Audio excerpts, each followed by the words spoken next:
श्रोताओं, अभी हमारे साथ झारखंड के एक बहुत चर्चित चेहरा जो पूर्व विधायक भी रहे, साहित्य अकादमी अवार्ड से सम्मानित बहुत बड़े साहित्यकार जिन्होंने गीतांजलि का ओलची की लिपि में संथाली भाषा में अनुवाद किया, जिनका त्याग 1991 में बिहार विधानसभा से त्याग पत्र देना जो इतिहास के अक्षरों में लिखा गया और झारखंड के अलग होने की जो यात्रा इन्होंने और जो लड़ाई इन्होंने लड़ी, जिनका त्याग अतुल्य है। आज हमारे साथ सूर्य सिंह बेसरा जी हैं। बेसरा सर, सबसे पहले तो आपका हमारे कार्यक्रम में हार्दिक स्वागत है। जोहार। आकाशवाणी जामशेदपुर, मैं बहुत प्रेमी रहा हूँ। आकाशवाणी जामशेदपुर आदित्यपुर में पहला शुरुआत हुआ, हम कई बार रूबरू हुए हैं, मेरा रिकॉर्डिंग होता था, कई विषय पर परिचर्चा हुई है, भाग लिए हैं। और हमको लगता है आकाशवाणी से 1980 में कार्यक्रम था रांची में, कभी छात्र जीवन में फर्स्ट ईयर के स्टूडेंट थे, कोई कार्यक्रम में हिस्सा लेने गए थे।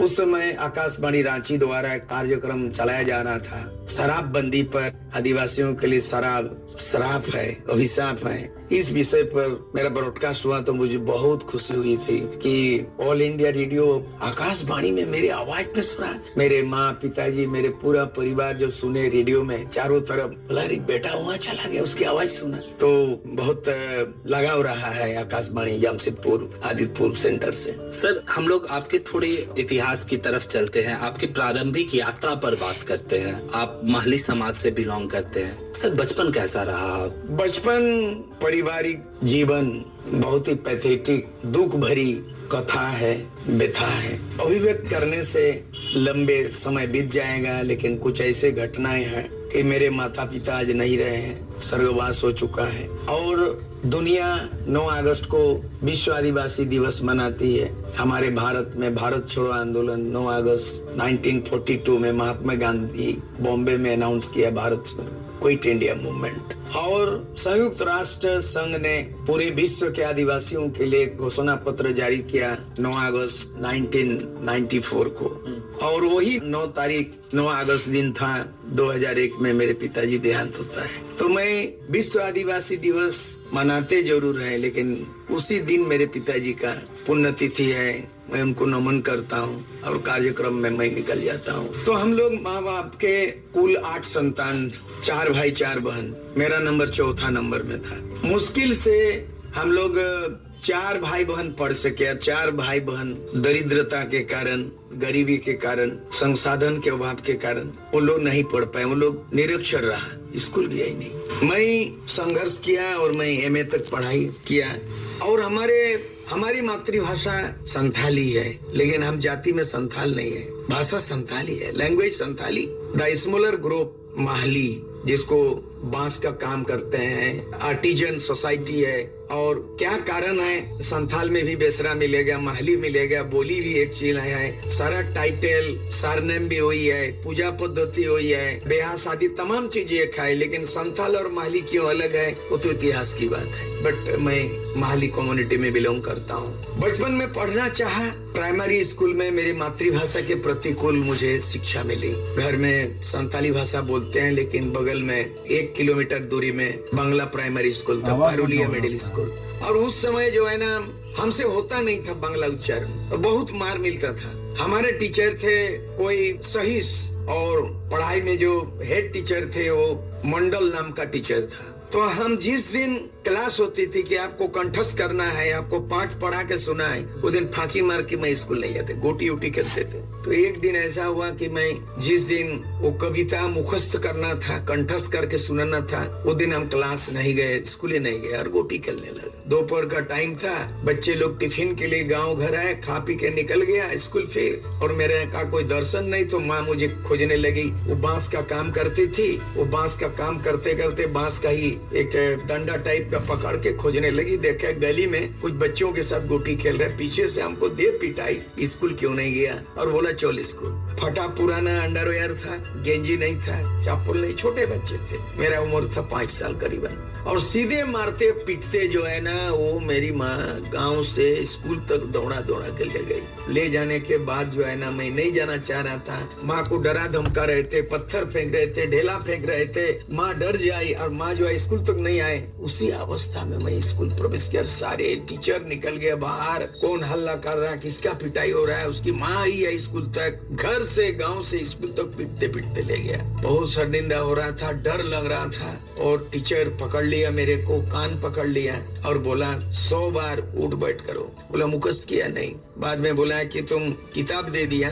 बोला एक पैर में खड़ा हो जाओ। धूप में सब बच्चे देख रहे थे, धूप में एक पैर में खड़ा कर दिया। 1 घंटा तक रोते, पसीना भी छूट रहे थे। और बाद में जब मुखस्त नहीं हुआ तो पीट पीट के डंडा टूट गया और बहुत शर्मिंदा, इतना रोया।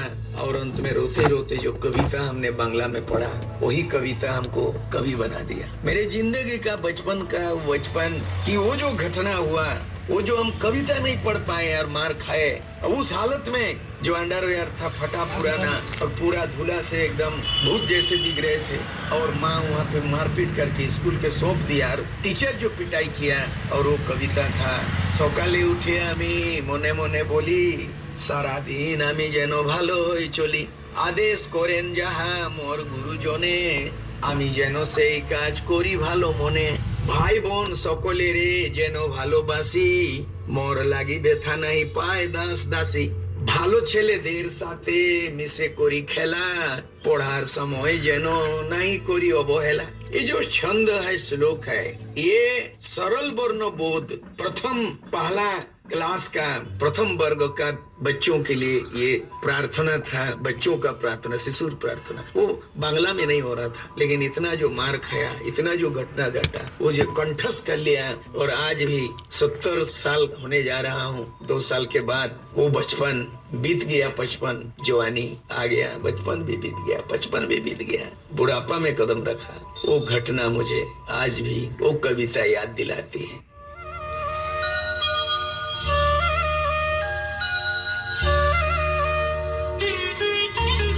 म्यूजिक बीच में दे दिया।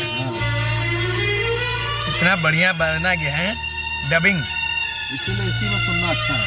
देखो ना, ये लाइफ टाइम दादा, तो देखे ना, दुनिया जब तक रहेगा तब तक। छोटी छोटी बातें, अरे बाप रे, क्या जोड़ दिया। इमोशनल कर दिया। वही मेरे अंतर में रचेंगे भाव। रुला देगा लोगों को। हाँ, बिल्कुल। छोटी छोटी बातें, जरा जरा सी छुअन, वही मेरे अंतर में रचेंगे भाव। छोटी छोटी बातें, जरा जरा सी छुअन।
कभी पास हो आए पल भर चुपके चुपके, चकित हो मन सपने संजोए मन के कोने में, जरा जो हो जाते दूर यादों में कांपे सुर, यूं ही ढल जाती बेला घुंघरू ने ताल गिन गिन, यूं ही ढल जाती बेला घुंघरू ने ताल गिन गिन, रचे रंगे फागुन छोटी छोटी ये बातें, जरा जरा सी छुअन वही मेरे अंतर में, रचे रंगे फागुन छोटी छोटी ये बातें, जरा जरा सी छुअन।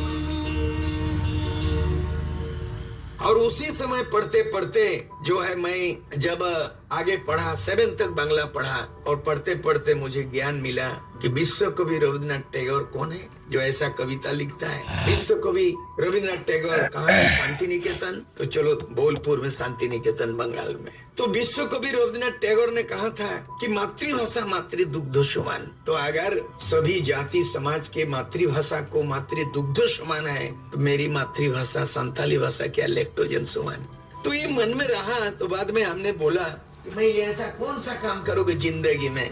तो मैंने बांग्ला में गीतांजलि पढ़ा और मन में ठान लिया इस बांग्ला के चलते मुझे मार खाया है और 1 to 7 मातृभाषा के प्रतिकूल मुझे शिक्षा मिली है। तो मैंने गीतांजलि 2008 में मैं शांति निकेतन देखने गए और वहाँ से जो है गीतांजलि का ओरिजिनल किताब इंग्लिश में लिखा हुआ है, सारे चीज लिखा कि 1912 में इंग्लिश में ट्रांसलेशन हुआ गीतांजलि का। इंग्लिश का ट्रांसलेशन का नाम है किताब में लिखा कि सॉन्ग ऑफरिंग। और जर्मन के कोई पोएट ने रविन्द्रनाथ टैगोर का गीतांजलि को इंग्लिश में ट्रांसलेशन किया और बाद में जो प्रोड्यूस किया वहाँ पे पहला एशियन कोई साहित्यकार कोई लेखक कवि जो उनको जो नोबेल प्राइज मिला 1913 में। तो ये इतिहास मुझे मिला, जानकारी मिला। तो मेरे मन में ठान लिया कि 2013 100 साल पूरा होगा। और उस समय मैं 2012 में ही मुझे चीफ गेस्ट के रूप में पुनः मुझे शांति निकेतन मौका मिला। वहाँ का एक विद्यार्थी ने जब मेरी नाम बहुत चला तो 2012 में मुझे मुख्य अतिथि के रूप में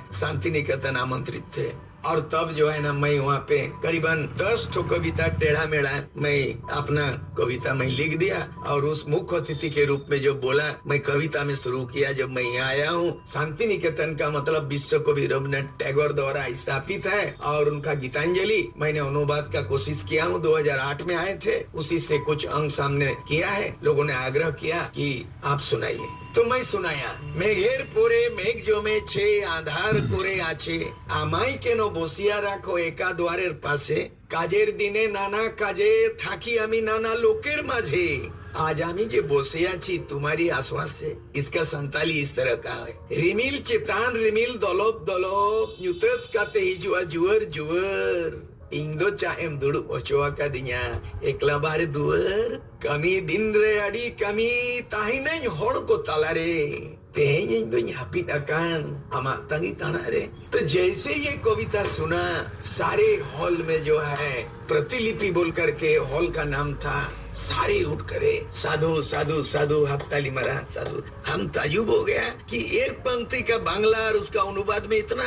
और उसी सेम दिन दूसरे दिन जब वहाँ से दूसरे दिन आए तो संताली एचओडी जो था, एचओडी ने जो है उन्होंने चिट्ठी लिखा डायरेक्टर को और शांति निकेतन को, वाइस चांसलर को लिखा कि सूर्य सिंह बेसरा महाशय ने तो गीतांजलि को इतना सुंदर किया है। उसको तुरंत हमको डायरेक्टर कलकत्ता से चिट्ठी आता है, बाई पोस्ट आता है चिट्ठी, कौन से आता है कि आप सुने हैं 2012 में आप वहाँ गए थे, ऐसा लिखे हैं। आपका क्या पांडुलिपि है, आप बांग्ला लिपि में क्या लिखे हैं कि ओलचिकी में। हम लोग इच्छुक हैं, हम लोग किताब को पब्लिश करेंगे, आप करिए। अब क्या हुआ, आनन फानन में क्या किया कि मैं लिख के कंप्लीट किया, और लिख के कंप्लीट करने के बाद हम जो बेटी अमेरिका से पढ़ के लौट रही थी 2 साल की पढ़ाई हार्वर्ड यूनिवर्सिटी में, मेरी बड़ी बेटी नीतिशा बेसरा, और उसी 12 तारीख को, तारीख था 12 और महीना था 12 महीना, साल था 2012, और मैंने गीतांजलि का पांडुलिपि को ऐसे तारीख में डायरेक्टर को कलकत्ता में वो विश्व भारती ऑफिस के डायरेक्टर को दे दिया, डॉक्टर राम कुमार बंदोपाध्याय को दे दिया। वो तारीख था 12/12/12 और 12/12/12 को मैंने किया और छापने में विलम्ब कर दिया हमारा, जो इसको रीडिंग करना था, और ये पब्लिश हो गया 2024 में। और हमको न्योता मिला, मेरी पत्नी श्रीमती कुंती बेसरा, मेरी पत्नी, हम दोनों हावड़ा चले गए और वहाँ से शांति निकेतन चले गए। वहाँ गेस्ट के रूप में ठहराया गया, व्यवस्था, सारी व्यवस्थाएं, और हमको सम्मान मिला। ये मेरे जिंदगी का इतना बड़ा अमानत है ना। हमको एक जन बोला था 2004 में, मेरी छोटी सी जन्म दिसम झारखंड बोल के कविता संग्रह संथाली में पहला प्रकाशन हुआ 2004 में, पुस्तक मेला में। बुक फेयर हर साल होता है, साक्षी में होता है, रविंद्र भवन में होता है, और वहाँ चीफ गेस्ट थे राधेश्याम अग्रवाल, उदित वाणी के संपादक। बोला, बेसरा जी, आपका बेटा बेटी जितना भी हो, जितना धन संपत्ति का, राजनीति में कितना एमएलए एमपी मुख्यमंत्री राष्ट्रपति बन जाइए, लेकिन आपने छोटी सी पुस्तक कर दिया, यही आपका जिंदगी का लकीर खींचेगा, यही इतिहास होगा, आप अमर हो जाइए। 2004 में बोला राधेश्याम अग्रवाल नहीं है, लेकिन आज लिखते लिखते मैंने गीतांजलि लिख दिया और उन्हीं लोगों का एक किताब छाप दिया, और हमको लगता है इससे बड़ा संपत्ति मेरा नहीं है। और उसके बाद उसी समय टेलीग्राफ ने लिख दिया बोलपुर में, A fighter become a writer. अब उसी में वो किताब में भी मेरी बेटी इंग्लिश में ट्रांसलेशन किया, और इस किताब का नाम भी ऐसा लिख दिया, A fighter become a writer. तो मैंने हिंदी में लिखा, मेरी बेटी ने इंग्लिश लिखा, जीवन इतिहास दोनों ने मिलकर लिखा। और उसके बाद जो है ना, मैं 2014 में मुझे गीतांजलि का अवार्ड मिला शांति निकेतन में, और 2017 होते होते मैंने मधुशाला, जो बहुत बड़ा महाकाव्य है, डॉक्टर हरिवंश राय बच्चन, कोशिश करने वालों की कभी हार नहीं होती, उरु मुटु होड़ दो इसो अंको हरा, मैंने उसको भी संताली में अनुवाद करते हुए ये पूरे पुस्तक का किया। और भारत सरकार द्वारा जो आपका अंगीकृत जो है साहित्य अकादमी, और ये संपत्ति दूसरा जो साहित्य अकादमी भारत सरकार द्वारा, ये हमको मिला। तो मुझे पता नहीं कि मैं कैसे लिखते लेखक बन गया, कभी कविता लिखते लेते कभी बन गया, कैसे एक फाइटर, झारखंड अलग राज्य बनाने वाला फाइटर राइटर बन गया है। बट साहित्य रूप में मैंने कई किताबों को इस तरह से लिखा। कबीर अमृत बाणी का किताब पढ़ा, कबीर अमृत बाणी का, और इसमें लिख दिया, बेसरा थुथी अकिल पुथी, मतलब ये जिस दिन पढ़ेंगे लोग, ये अपना अकल को ठीक कर लेगा। कबीर अमृत बाणी, पोथी पढ़ी पढ़ी जगमुआ पंडित भया न कोई। उसी तरह संताली में मैंने दोहा लिख दिया। नॉट ओनली मैंने वेद पढ़ा, कुरान पढ़ा, शास्त्र पढ़ा, रामायण महाभारत पढ़ा, the God creation is wonderful, चांदो सिरजोन हहाड़ा गे, और कोरोना काल में मैंने इसको लिख दिया। और मुझे संताली में जब ये सब लिखा, तो हमको संताली ये में तमाम देश के दुनिया के लोग, इंटरनेशनल लोग आए, और संताली यूनिवर्सिटी फंक्शन में हमको संताली विश्व कवि का भी सम्मान मिला, संताली विश्व कवि। तो छोटा से शुरू किया, पता नहीं, और इस किताब को हमने ऐसा लिख दिया कि आध्यात्मिक से लेकर के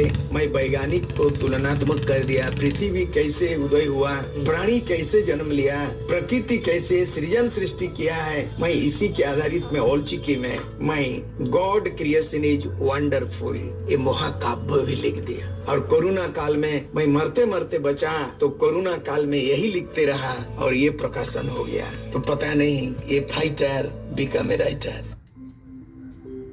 लब पे आती है दुआ क्या बना दिया, क्या बात है, बहुत बढ़िया। अरे वाह, बोला दादा, ये काम अमर हो गया। अब सारा दुनिया जब तक रहेगा रहेगा ये। अब मरने वाला नहीं है, बहुत भावनात्मक हो गया, बहुत। अरे वाह, मेरी क्या बना दिया रे बाबा। लब पे आती है दुआ बन के तमन्ना मेरी। बहुत इमोशनल अरे कर दिया।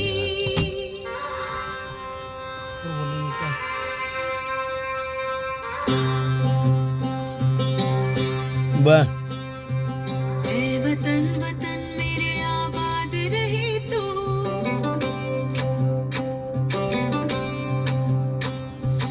ऐ वतन वतन मेरे आबाद रहे तू, ऐ वतन वतन मेरे आबाद माधवेंद्र जिंदगी को क्या बना दिया, रहूं जहां बेसरा को क्या बना दिया। अंदर का फीलिंग्स निकाल दिया गाना में। रहूं जहां मैं याद रहे तू, ऐ वतन मेरे वतन, ऐ वतन मेरे वतन,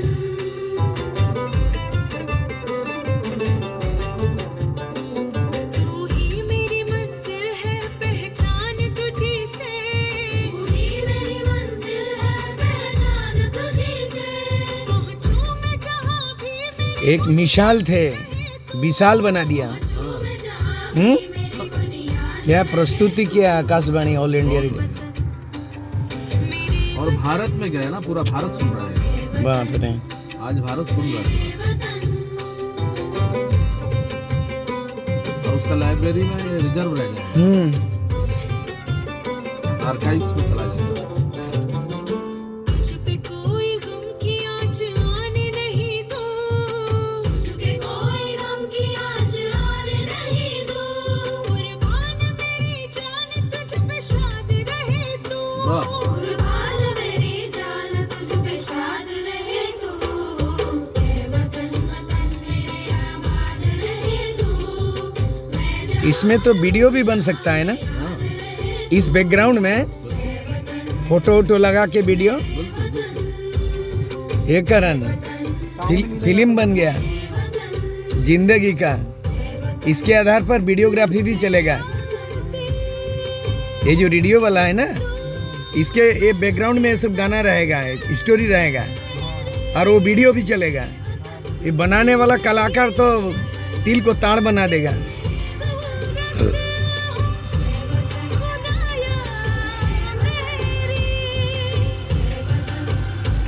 जिंदगी शम्मा की सूरत हो, खुदाया मेरे वतन, मेरे वतन, मेरे वतन, मेरे वतन, मेरे वतन। बेसरा जी, ये तो साहित्यिक यात्रा रही। 86 में आपने ऑल झारखंड स्टूडेंट यूनियन के जो संस्थापक सचिव रहे हैं आप, और 90 में आपने विधानसभा का चुनाव लड़ा और जीता, और 91 में आपने उसी विधानसभा से त्याग पत्र दे दिया। थोड़ी आपकी राजनीतिक सफर पे भी चर्चा कर ले। फाइटर बिकेम ए राइटर, ये फाइटर बनने की कहानी। हालांकि ये संयोग है और ऐसा बहुत कम आपको उदाहरण मिलेगा।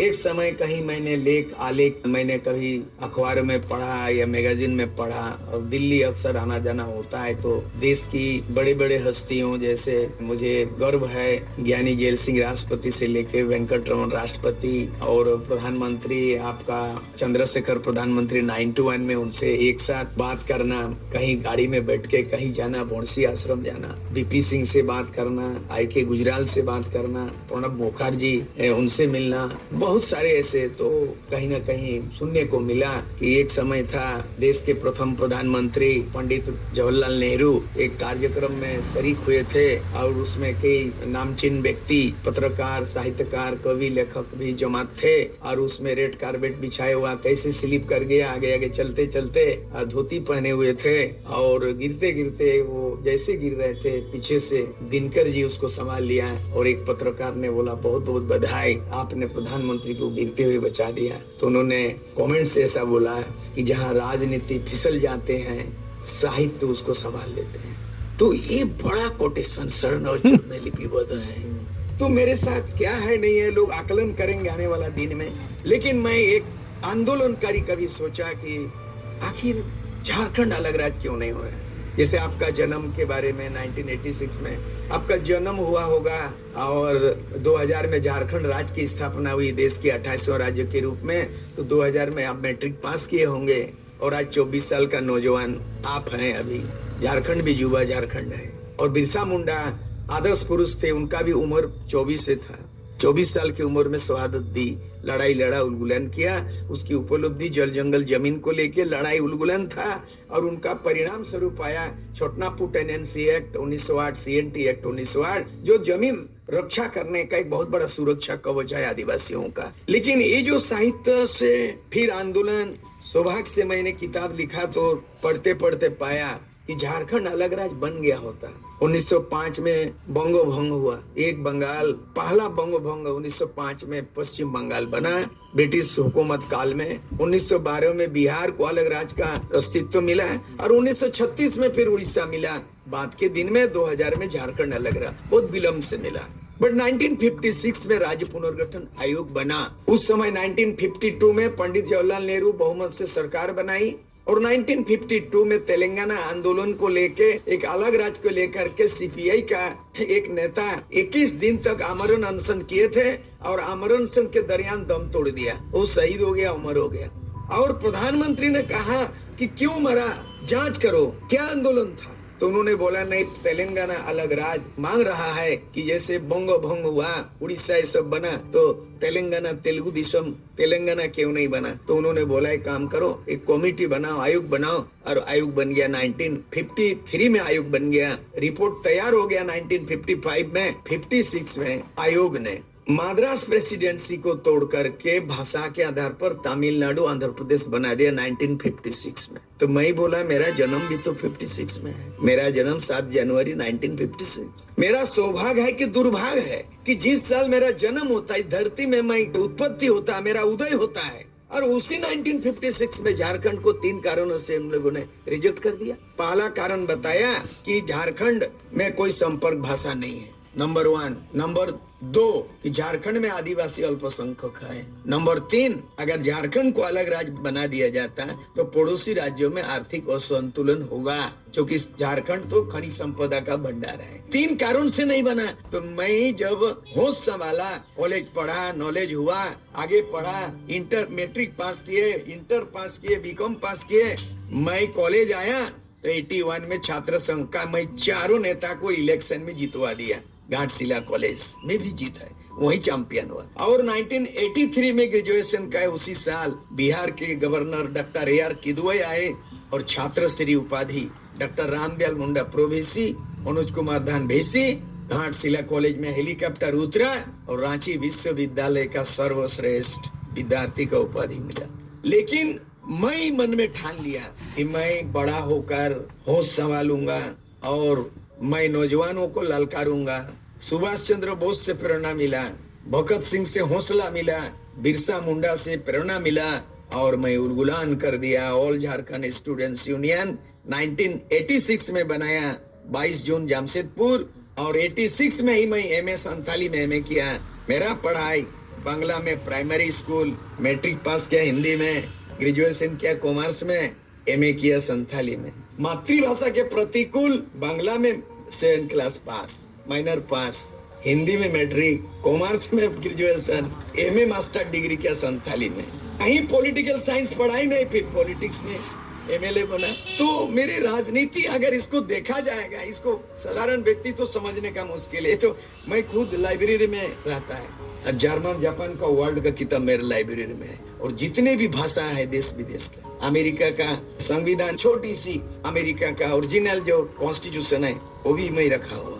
तो मैं अपने घर में किताब के बीच में रहा और यही सुझाव दूंगा लोगों को कि ठीक है, बच्चों को पढ़ाइए लिखाइए, अखबार डेली पढ़िए, फेसबुक में ज्यादा इंगेज मत होइए, सोशल मीडिया में मत उलझिए, अखबार पढ़िए, देश विदेश का समाचार आएगा, रेडियो सुनिए, ज्ञानवर्धक मिलेगा समाचार, दूरदर्शन देखिए तो आपका दर्शन बदल जाएगा, दूर का दर्शन आपका जीवन दर्शन बदल जाएगा। शिक्षा ही मूल आधार है, बुनियाद है, लेकिन हमारे झारखंड में शिक्षा का कोई महत्व नहीं है। बिरसा मुंडा का भाषा का कोई अमली जमा नहीं पहना है। 47 शेड्यूल है, 20 साल पार हो गए, इसके कहीं इम्प्लीमेंट नहीं है। राजनीति में भी उतना ही सक्रिय हूँ जितना साहित्य रचना में, कविता लिखने में, और उतना ही संताल यूनिवर्सिटी बनाने में, और उतना ही अखबार निकालने में, खबर कागज। हम चाहते हैं कि हम पढ़े हैं, लोगों में अवधारणा है, है कि रावण का 10 गो मुंडी होता था और माँ दुर्गा का 10 होता था।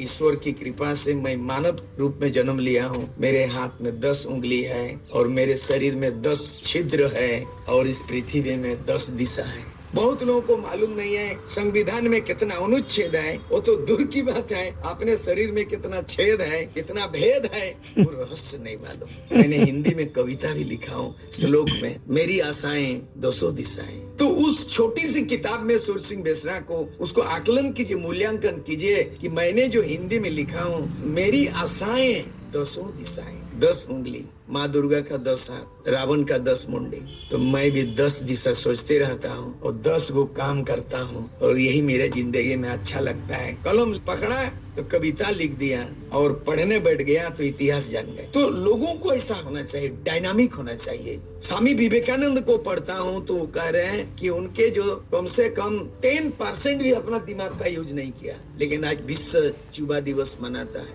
शिकागो में उसका स्पीच कई मिनटों का है और उन्होंने केवल 1 घंटा यानी आधा घंटा भाषण नहीं दिया, कई मिनटों का स्पीच, शिकागो का स्पीच ने दुनिया में एक महान व्यक्तित्व स्वामी विवेकानंद बना दिया, बिचारी महान बना दिया। मैं देखता हूँ एक पेड़ बहुत बड़ा वृक्ष है, पीपल का पेड़ है, बल का पेड़ है, बहुत सारे पेड़ है, उसका बीज बहुत छोटा है। पीपल का पेड़ देख लीजिए, उसका बीज देख लीजिए।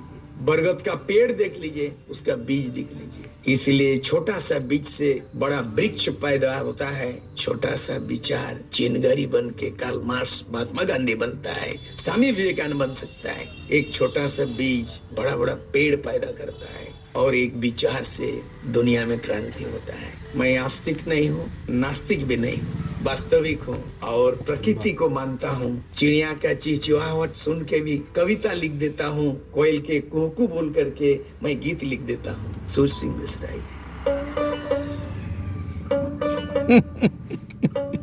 माधवेंद्र क्या कर दिया, वाह अच्छा कर दिया, इंटरेस्टिंग बना। देखो ना, सुनो। देश भी स्वतंत्र है, राजा गए रानी गई, अब तो प्रजातंत्र है।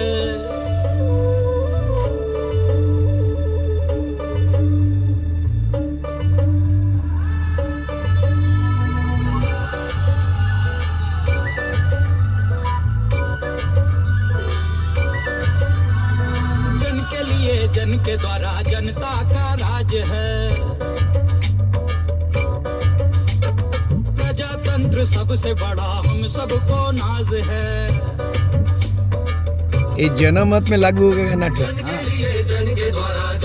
इसको लगाइएगा उस दिन 22 तारीख। हम सबको नाज है, वोट छोटा सा मगर शक्ति में अनंत है। अब तो प्रजातंत्र है, अब तो प्रजातंत्र है।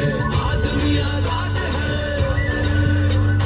देश भी स्वतंत्र है। वोट छोटा सा मगर शक्ति में अनंत है। अब तो प्रजातंत्र है, अब तो प्रजातंत्र है। आदमी आजाद है। झारखंड आजाद है।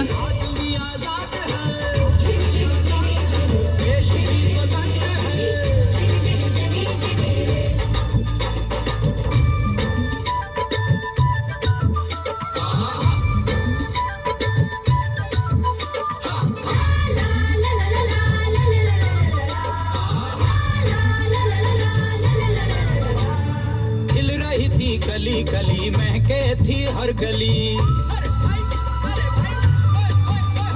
अरे आप तभी सांप हुए, हम हो गए छिपकली। खिल रही थी गली गली, महके थी हर गली। आप तभी सांप हुए, हम हो गए छिपकली।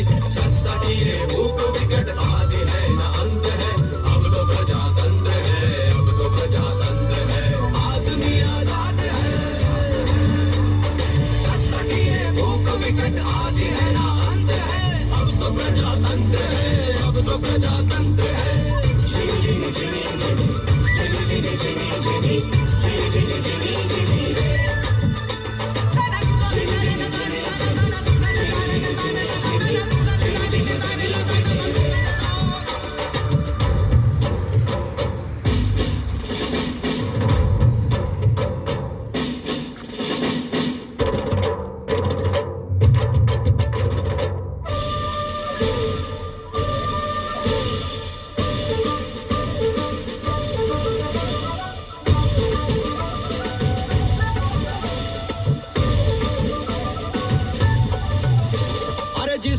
ही उसकी भैंस आपने बना दिया।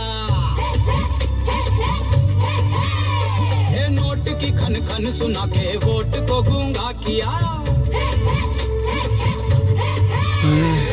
क्या कंपोज किया रे बाबा, बाप रे। आपके भावना से बनाया।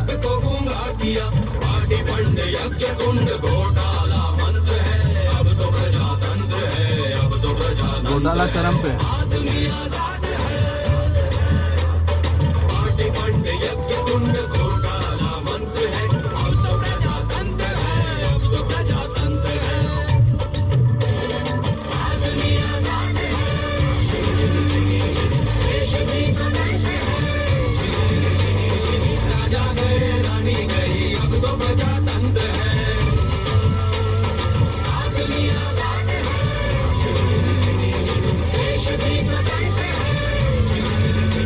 अरे राजा गए रानी गई अब तो प्रजातंत्र है।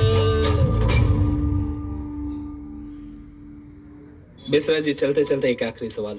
राजनीति का तो आपने बता दिया कि आगे का सफर आपका क्या है, साहित्य में आगे का सफर कैसा रहेगा? जिस तरह से मैंने कोटेशन पढ़ा था उसको जीवन में मैंने अमली जमा पहनाया, वास्तविकता में खरा उतरा। The student is today will make the nation tomorrow. सूर सिंह बेसरा स्टूडेंट थे आज मैं। टुमारो साहित्य ही समाज का दर्पण है। The literature is the mirror of society. आईना में शकल दिखता है, साहित्य में अकल दिखता है, और शकल से अकल बड़ा है। आपकी जिंदगी का खूबसूरत शकल से नहीं है, आपकी जिंदगी का सफरनामा अकल से होता है। इसलिए साहित्य दर्पण है, दर्शन है। आने वाला दिन में मैंने शुरू में कहा, राजनीति भी करता हूँ, साहित्य का भी रचना करता हूँ, कवि लेखक भी हूँ, लेकिन मुझे मालूम है जहाँ राजनीति एक दूसरे को तोड़ती है, साहित्य वहाँ एक दूसरे को जोड़ती है। जहाँ नहीं पहुँचते हैं रवि, वहाँ पहुँचते हैं कवि। सूर सिंह बेसरा का नाम है, पर्यायवाची नाम है रवि। प्रभाकर सूरज,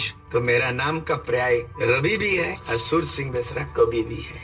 आने वाला दिन में साहित्य को बढ़ाना पड़ेगा। आज के तारीख में नौजवान ज्यादा, पहले हम लोग विद्यार्थी थे तो हम लोग भूगोल पढ़ते थे और जानकारी हासिल करते थे। आजकल के नौजवान भूगोल नहीं, गूगल खोजते हैं। पहले हम लोग टेक्स्ट बुक पढ़ते थे, आजकल नौजवान युवा पीढ़ी टेक्स्ट बुक नहीं खरीदते, फेसबुक में बिजी रहते हैं। इसीलिए फेसबुक से नहीं ज्ञान उतना मिलेगा, टेक्स्ट बुक से मिलेगा। गूगल को सर्च करिए लेकिन भूगोल को पढ़िए, और यही साहित्य का मार्गदर्शन देगा। आने वाला भविष्य साहित्य का उज्जवल होगा। जब तक चांद सूरज रहेगा, साहित्य की रचना अमर रहेगा और साहित्य इतिहास को लोगों को याद दिलाते रहेगा। तहे दिल से शुक्रिया आपका, आपने हमें समय दिया और काफी विस्तृत बातें हुई आपके साहित्यिक जीवन पर और आपके राजनीतिक जीवन पर। आगे की चीजों पर भी आपने मुखर होकर आपने अपनी बातों को रखा, इसके लिए तहे दिल से शुक्रिया। जोहार। आकाशवाणी जामशेदपुर, जोहार। ये महलों, ये तख्तों, ये ताजों की दुनिया, चलो चलो धीरे धीरे। इंसान के दुश्मन समाजों ये उसी का एंड है। हाँ, ये महलों, धीरे धीरे चलो। तख्तों, ये ताजों की दुनिया, कॉफी का पैसा दिया? इंसान के दुश्मन समाजों की दुनिया, ये दौलत के भूखे रवाजों की दुनिया, ये दुनिया अगर मिल भी जाए तो क्या है, ये दुनिया अगर मिल भी जाए तो क्या है।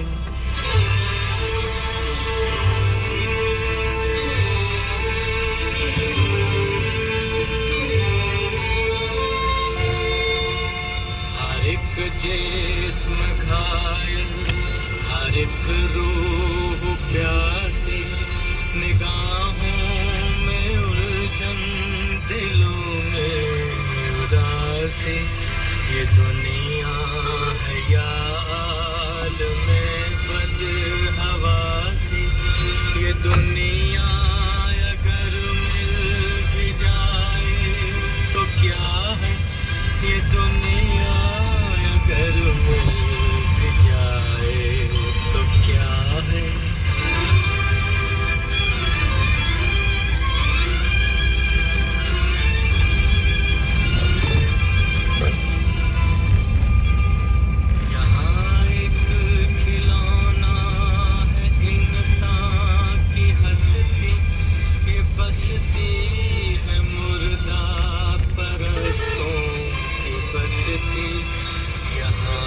तो जीवन से है मौत सस्ती, ये दुनिया अगर मिल भी जाए तो क्या है, ये दुनिया अगर मिल भी जाए तो क्या है।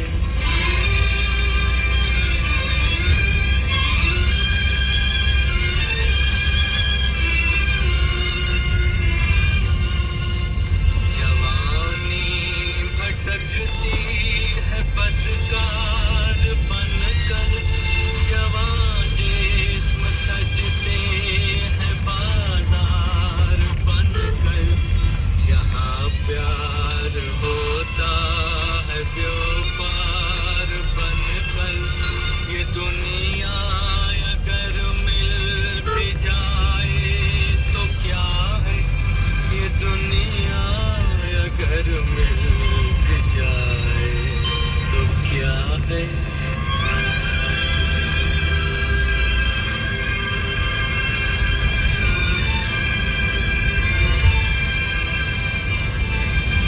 ये दुनिया जहाँ आदमी कुछ नहीं है, वफा कुछ नहीं, दोस्ती कुछ नहीं है।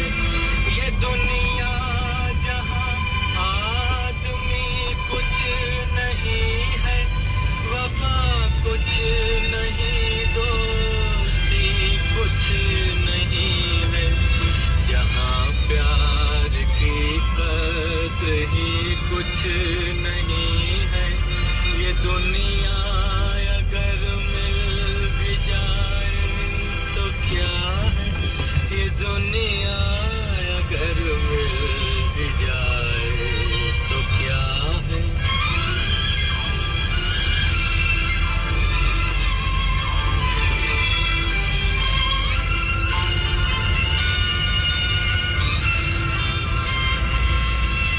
जला दो इसे फूंक डालो ये दुनिया, जला दो जला दो जला दो इसे फूंक डालो ये दुनिया, मेरे सामने से हटा लो ये दुनिया, तुम्हारी है तुम ही संभालो ये दुनिया, ये दुनिया अगर मिल भी जाए तो क्या है।